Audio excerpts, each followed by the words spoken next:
सीकर सांसद सुमेधानंद सरस्वती ने कोरोना महामारी के दौरान केंद्र सरकार द्वारा किए गए जनहित के कार्यों से मीडिया को रूबरू करवाया। उन्होंने बताया कि कोविड-19 में प्रधानमंत्री नरेंद्र मोदी का कुशल नेतृत्व ही रहा है, जिसके कारण आज भारत आत्मनिर्भरता की ओर अग्रसर है। इसे लेकर 16 योजनाएं लागू की गई है। हर गरीब मजदूर और किसान के लिए केंद्र सरकार ठोस कदम उठा रही है।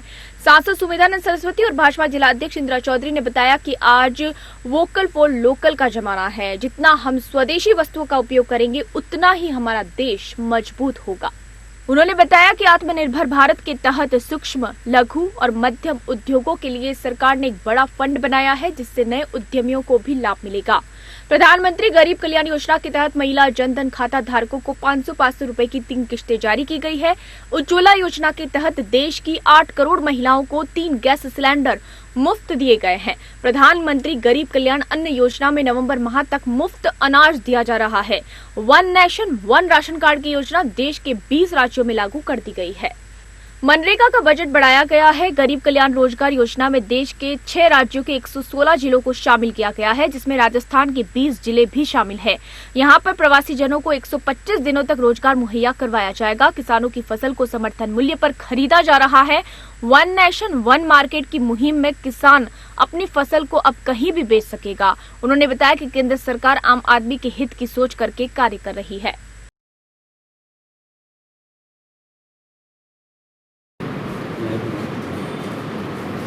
कोविड-19 के कारण सारे विश्व के अंदर जो परिस्थितियां बनी हुई हैं, सारे विश्व के अंदर जो संकट है, भारत भी उससे वंचित नहीं है। परंतु इस परिस्थिति के अंदर माननीय प्रधानमंत्री नरेंद्र मोदी जी के मार्गदर्शन में, निर्देशन में जिस प्रकार से देश आगे बढ़ा है, उन्होंने एक बात कही थी कि हमने इस संकट को अवसर में परिवर्तित करना है, और संकट को अवसर में परिवर्तित करने के लिए उन्होंने एक पैकेज दिया था आत्मनिर्भर भारत के लिए 20 लाख करोड़ रुपए का। अभी हमारी बहुत सारे 2-3 महीने के भीतर पिछले 1 महीने के अंदर मंत्रिमंडल की मीटिंग हुई, उसमें बहुत सारे निर्णय लिए गए, फैसले लिए गए। कई बार सरकारें घोषणाएं कर देती हैं, परंतु घोषणा होने के बाद कई साल तक उसकी अनुपालना होती, लागू नहीं होती है। परंतु मोदी जी की विशेषता है कि घोषणा करने के बाद तुरंत बहुत गति से वो उसको लागू करने का प्रयास करते हैं। गरीब कल्याण योजना के तहत, जैसा कि माननीय प्रधानमंत्री जी ने कहा था कि हम प्रत्येक व्यक्ति को 5 किलो गेहूँ, 1 किलो चना और जिस क्षेत्र में चावल का प्रयोग किया जाता है, वहाँ पर हम उनको 5 किलो चावल और 1 किलो दाल देंगे। 80 करोड़ लोगों को इसकी सुविधा मिली है, और केवल 3 महीने के लिए पहले व्यवस्था थी, परंतु अब इसकी व्यवस्था नवंबर तक कर दी गई है। और नवंबर तक करने के कारण इसका जो खर्चा है वो लगभग 1.5 लाख करोड़ रुपये तक का होगा। इसी तरह से इस अवधि के अंदर जिन लोगों को जो सुविधाएं दी गई, सहायता दी गई, मैं उसका संक्षिप्त सा आपको वर्णन करना चाहूँगा। प्रधानमंत्री कृषि सम्मान निधि के अंदर हमारी सरकार ने 3 किस्तों के रूप में जो किसानों को डाला है, वो 8.70 करोड़ किसानों को 17,890 करोड़ रुपए का लाभ मिला। महिला जनधन खाते 500 रुपए के हिसाब से 3 महीने तक लगातार डाले, 30,611 करोड़ रुपए का लाभ मिला। सोशल सिक्योरिटी पेंशन, इसमें 3 करोड़ लोगों को 3,000 करोड़ का फायदा हुआ। उज्ज्वला योजना के तहत 8.19 करोड़ महिलाओं को 13,000 करोड़ का लाभ हुआ। कुल मिलाकर के 64,500 करोड़ रुपए का लाभ मिला है। इसी तरह से जो प्रधानमंत्री अन्न धन योजना थी, उसका टारगेट हमारा पहले 90,000 करोड़ का था, लेकिन प्रधानमंत्री जी ने इसकी अवधि नवंबर तक कर दी, तो ये 1,50,000 करोड़ रुपए तक का इसमें पैसा खर्च होगा, उपलब्ध होगा। वन नेशन वन कार्ड क्योंकि इस कोविड के कारण देश के मजदूर एक प्रदेश से दूसरे प्रदेश में गए। एक मजदूर कहीं रहता था, काम करता था, वहाँ उसका कार्ड बना हुआ था, अब वो दूसरे स्थान पर चला गया, अपने गांव में चला गया है, वहाँ उसको सुविधा मिले, या आदमी घर छोड़ करके कहीं दूर जाता है, वहाँ उसको सुविधा मिले। इसलिए लागू कर दिया गया है कि देश के किसी भी कोने में कोई मजदूर जाता है तो उसको उसका लाभ मिलेगा। गरीब कल्याण योजना के अंतर्गत 125 दिन का रोज़गार जो मजदूर, प्रवासी मजदूर अपने यहाँ पर आ गए हैं, 4-5 मंत्रालयों के अंदर उनको काम मिलेगा। और इसमें देश के 116 जिले चुने गए हैं, जिसमें राजस्थान के भी 22 जिले हैं। 50,000 करोड़ रुपए के काम इसमें किए जाएंगे। तो इस तरह से गरीबों के लिए बहुत सारी कल्याणकारी योजनाएं लागू की गई हैं। मैं ख़ास तौर से किसानों के संदर्भ में एक बात आपको कहना चाहूँगा। हमारी सरकार, पिछला जो हमारा टर्म गया, उस समय प्रधानमंत्री जी ने एक बात कही थी कि मेरी सरकार गरीब, किसान और मजदूर के लिए समर्पित रहेगी। गरीबों की योजनाएं तो मैंने आपको बताई अभी। किसान की बात मैं आपको कहना चाहूँगा। प्रधानमंत्री जी ने स्वामीनाथन रिपोर्ट के संदर्भ में अपनी बात कहते हुए कहा था कि उसको लागू करेंगे और हम किसान की आय दुगनी करेंगे। कई चीज़ों के अंदर हम किसान की आय दुगनी करने की स्थिति में पहुंच चुके हैं। अभी 1 जून की मीटिंग में हमने फिर एमएसपी समर्थन मूल्य बढ़ाया है, और आपको जानकर के आश्चर्य होगा, सुखद अनुभूति होगी कि जैसे बाजरा हमारे राजस्थान का प्रमुख उत्पादक अन्न है। बाजरे की कीमत जब हमने सत्ता संभाली थी पिछली बार, वो उस समय मार्केट में 1,175 रुपये क्विंटल बिकता था, लेकिन अभी जो समर्थन मूल्य है उसमें 2,150 रुपये का भाव होगा। 83% वृद्धि हुई है।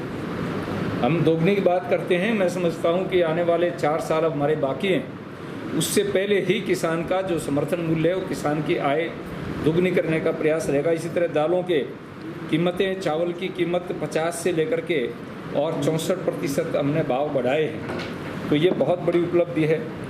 तो ये मेरा कहने का अभिप्राय ये है कि माननीय प्रधानमंत्री जी ने डिफेंस के क्षेत्र में जो वोकल की बात कही, लोकल को वोकल बनाना है और आत्मनिर्भर भारत बनना है।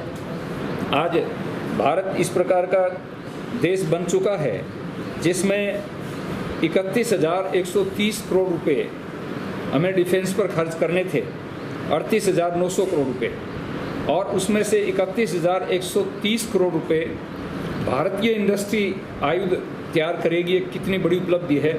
आज भारत 100 से अधिक देशों को आयुध सामग्री भेज रहा है। हम रक्षा जैकेट बनाते हैं और बहुत सारी एयरक्राफ्ट बनाते हैं और चीज़ें बनाते हैं जो पूरी दुनिया को हम दे रहे हैं। ये बहुत बड़ी उपलब्धि है। इसी तरह से हमने बहुत सारी इस प्रकार की चीज़ें थी। रक्षा के क्षेत्र में हम दूसरों पर आश्रित थे, लेकिन आज भारत में अपना काम करने के लिए विदेशी कंपनियों को यहाँ बुलाने के लिए भी हमने प्रयास किए हैं। जो हमारा FDI 49% था उसको 74% कर दिया, ताकि बाहर की कंपनियाँ आकर के भारत में काम करें, पूंजी हमारे यहाँ पर रहे, हमारे लोगों को रोज़गार मिले, हमारे लोगों को काम मिले। तो रोज़गार बहुत बड़ी चीज़ है। देश के युवा, देश के वैज्ञानिक, साइंटिस्ट, उनको काम मिले, उनको रोज़गार मिले। तो हर क्षेत्र के अंदर आप कृषि के क्षेत्र में देखेंगे, मजदूरों के क्षेत्र में देखेंगे, रक्षा के क्षेत्र में देखेंगे, व्यापार के क्षेत्र में, MSME के अंदर जो सुविधाएं इस अवधि में दी गई हैं वो बहुत ही महत्वपूर्ण है, बहुत ही उल्लेखनीय हैं। और बैंक्स को भी इस प्रकार के आदेश दिए गए हैं कि आप जो हमारे युवा हैं उनको, चाहे मुद्रा बैंक है या और दूसरी परिस्थितियां हैं, उनमें अधिक से अधिक पैसा दें। तो भारत सरकार इसके लिए जागरूक है, परंतु राजस्थान सरकार का हमें सहयोग मिलेगा तो उसमें बहुत बड़ा काम हो सकता है। जैसे अभी मैं आपसे कहना चाहूँगा, हमारी सरकार ने 7,068 करोड़ रुपया पेयजल के लिए दिया, हर घर को नल योजना के तहत। लेकिन यहाँ स्थिति ये हुई कि 8 महीने तक तो एक भी पैसा उसका जारी नहीं किया गया। अपने प्रधानमंत्री जी ने गरीब के लिए योजना लागू की चिकित्सा की दृष्टि से, उसके लिए भी यही स्थिति हुई। किसान की सम्मान निधि के लिए भी यही स्थिति हुई। तो आवश्यकता इस बात की है कि भारत सरकार की योजनाओं को लागू करने के लिए राजस्थान सरकार बिना किसी प्रकार की पॉलिटिक्स के बिना, राजनीति के बिना कोई काम करेगा तो उसका नाम भी होगा। उनको भय रहता है कि हम इस विषय को आगे लेकर के जाएंगे तो भारत सरकार का नाम होगा, नरेंद्र मोदी का नाम होगा। काम भाई, घी में, दाल में अगर छोंक लगाओगे तो घी की सुगंधी आएगी, तो एक स्वाभाविक बात है। तो काम करेंगे तो उसका प्रभाव पड़ेगा, उससे बचोगे तो पब्लिक उससे वंचित हो जाएगी।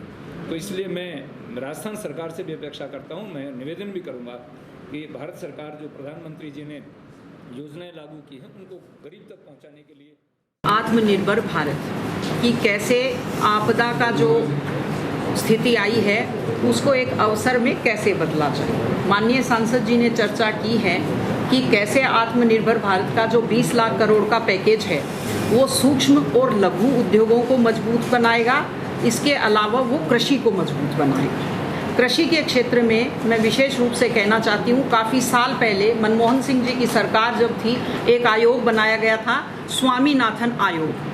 उसने जो सिफारिशें की थी उसी के लिए सब किसान भी चाहते थे कि लागू हों, लेकिन मनमोहन सिंह जी की सरकार ने अपने द्वारा ही बनाए गए आयोग की सिफारिशों को रद्दी की टोकरी में फेंका। कोई भी कदम उन सिफारिशों को लागू करने के लिए उन्होंने नहीं उठाया। अब माननीय मोदी जी ने इसके लिए कुछ प्रमुख कदम उठाए हैं। एक तो किसान क्रेडिट कार्ड ज़मीन के साथ साथ पशुपालकों को मिलेगा, जो लोग मछली पालन करते हैं उन्हें भी मिलेगा, उन्हें सस्ती दर पर लोन दिया जाएगा। दूसरा जो सबसे महत्वपूर्ण चीज़ है, अक्सर हम लोग कहते हैं कि हर व्यक्ति को अपनी उपज का मोल बताने का अधिकार है, किसान को नहीं। तो अब खुला बाजार कर दिया गया है। खुले बाजार का अर्थ मंडी में जाने के लिए किसान बाध्य नहीं है कहीं भी। कई बार हम देखते थे यहाँ से लोग चना लेकर जाते थे, यूपी में भाव ज़्यादा होता था, हरियाणा में भाव ज़्यादा होता था। अब ऐसी उस पर रोक लगती थी, भ्रष्टाचार होता था उसमें, लेकिन अब एक बाजार हो गया है पूरा भारत। किसान कहीं भी अच्छे मूल्य पर अपनी उपज बेच सकते हैं। इससे खेती मजबूत होगी, खेती में रोजगार मिलेगा, रक्षा क्षेत्र में रोजगार मिलेगा। और वोकल फॉर लोकल ये नारा जो मोदी जी ने दिया है ये उतना ही महत्वपूर्ण है जितना स्वदेशी का नारा जो तिलक जी ने दिया था या महात्मा गांधी जी ने दिया था। इससे चाइना जो है उसकी आर्थिक रूप से कमर टूट जाएगी, वो कमज़ोर होगा और भारत में रोजगार के अवसर बढ़ेंगे। क्योंकि कोरोना के बाद विदेशों से जिस तरह से प्रवाह हो रहा है लेबर का, उससे रोजगार आने वाले समय में हमारी एक बहुत बड़ी चुनौती होगा। और वोकल फॉर लोकल अगर हम अपनाएंगे तो उससे रोजगार के अवसर बढ़ेंगे और उससे देश में समृद्धि आएगी। अगर सारी राज्य सरकारें संकल्पबद्ध होकर मोदी जी के इन सारे प्रोजेक्ट्स को लागू करती हैं तो निश्चय ही कुछ ही समय में इसका जो लाभ है वो हमें ज़मीन पर दिखाई देना शुरू होगा। धन्यवाद।